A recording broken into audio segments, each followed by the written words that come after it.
एक व्यक्ति पाकिस्तान से 1 लाख रुपए का रूहानी इत्र लेकर आए थे क्योंकि उन्होंने संत श्री हरिदास जी महाराज के बारे में, बांके बिहारी के बारे में सुना हुआ था।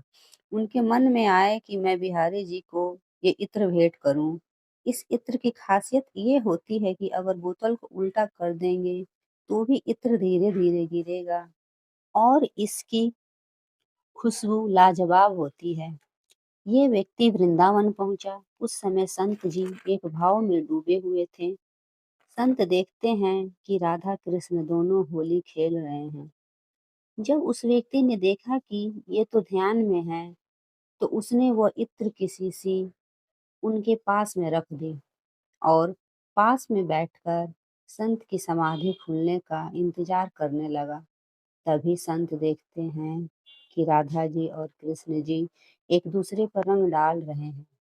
पहले कृष्ण जी ने रंग से भरी पिचकारी राधा जी के ऊपर मारी और राधा रानी सर से लेकर पैर तक रंग में रंग गई। अब जब राधा जी रंग डालने लगी तो उनकी कमोरी खाली थी। संत को लगा कि राधा जी तो रंग डाल ही नहीं पा रही हैं क्योंकि उनका रंग खत्म हो गया है। तभी संत ने तुरंत वह इत्र की शीशी खोली और राधा जी की कमोरी में डाल दी और तुरंत राधा जी ने कृष्ण जी पर रंग डाल दिया। हरदास जी ने सांसारिक दृष्टि में इत्र भले ही रेत में डाला, लेकिन आध्यात्मिक दृष्टि में वो राधा रानी की कमोरी में डाला।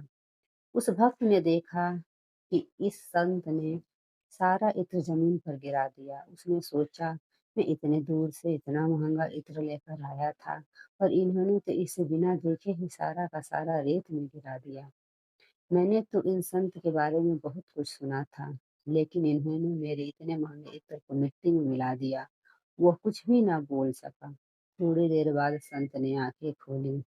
उस व्यक्ति ने संत को अनमने मन से प्रणाम किया। अब वो व्यक्ति जाने लगा।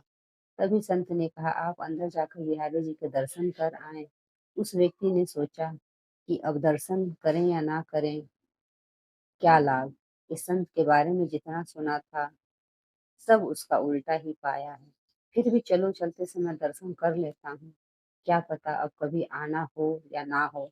ऐसा सोचकर वह व्यक्ति बांके बिहारी के मंदिर में अंदर गया तो क्या देखता है कि सारे मंदिर में वही इत्र महक रहा है। और जब उसने बिहारी जी को देखा तो उसे बड़ा आश्चर्य हुआ। बिहारी जी सिर से लेकर पैर तक इत्र में नहाए हुए थे। उसकी आंखों में प्रेम के आंसू बहने लगे और वह सारी लीला समझ गया। तुरंत बाहर आकर संत के चरणों में गिर पड़ा और उन्हें बार बार प्रणाम करने लगा और कहता है, संत जी मुझे माफ कर दीजिए, मैंने आप पर अविश्वास दिखाया। संत ने उसे माफ कर दिया और कहा कि भैया, तुम भगवान को भी सांसारिक दृष्टि से देखते हो, लेकिन मैं संसार को भी आध्यात्मिक दृष्टि से देखता हूँ।